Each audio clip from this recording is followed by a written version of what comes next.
नीलकंठ music में आपका स्वागत है। नए नए गाने सबसे पहले सुनने के लिए हमारे चैनल को सब्सक्राइब करें और बेल आइकन को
लोगे बहुत सतावता, गली मोहल्ला लोगे बहुत सतावता।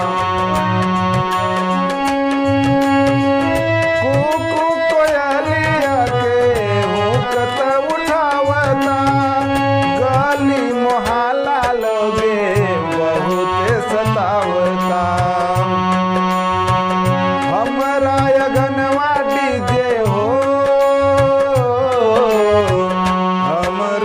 गनवा डीजे फगुनवा में बाजी, डाल दी देवरवा रंग होके के परी राजी।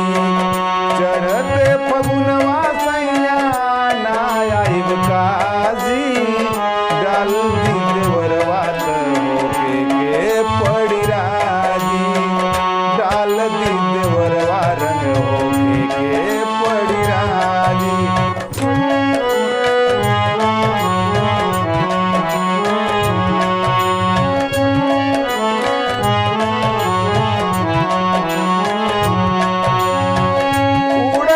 गुलाल रंग लाल भइल गौआ,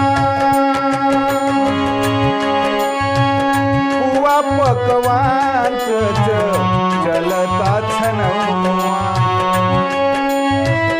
उड़ता गुलाल रंग लाल भइल गौआ, पुआ पकवान के चलता छनौआ। मौका के छौ